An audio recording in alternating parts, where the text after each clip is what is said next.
ইচ্ছা ফাউন্ডেশনের উদ্যোগে পুনর্মিলন, গুণীজন সংবর্ধনা ও বনভোজন। সমাজের সেবামূলক প্রতিষ্ঠান ইচ্ছা ফাউন্ডেশনের উদ্যোগে গত 13ই জানুয়ারি সোমবার দমকলে ভবতারণ উচ্চ বিদ্যালয়ের মাঠে পুনর্মিলন, গুণীজন সংবর্ধনা এবং বনভোজন অনুষ্ঠানের আয়োজন করা হয়।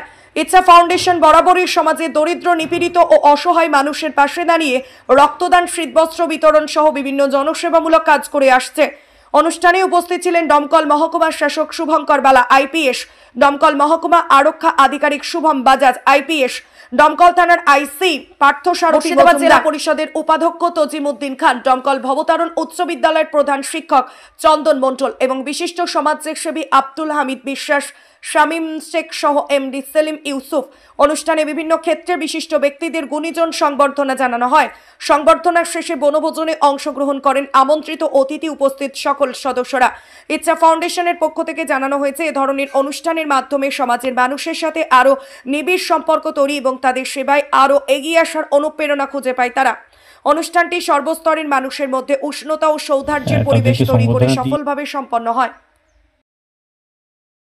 সরকারি যে এফোর্ট, তাতে অলওয়েজ একটা অ্যাডেড সাপোর্ট ইনাদের থেকে আমি পাই। আমি যখনই এসেছি, যখনই বিভিন্ন কাজে ইনাদের স্বতঃস্ফূর্ত নিজে থেকেই আমরা এটা করতে চাই বিভিন্ন বিষয়ে, যেখানে সবসময় গভর্নমেন্টের পুরো ফোকাস হয়তো থাকতে পারে না।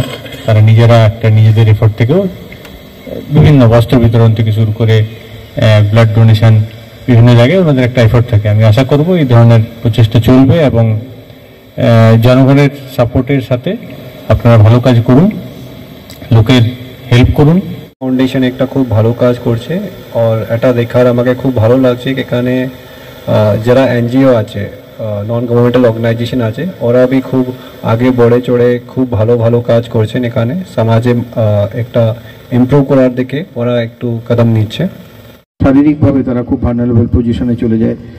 এর উপরে যদি কাজটাকে আরও বাড়ানো যায়, যারা রেজিস্ট্রি করেন তারা যদি 18 বছরের নিচের কোনো বাচ্চাকে বিয়ে হলে সেটাকে যাতে রেজিস্ট্রি না করেন,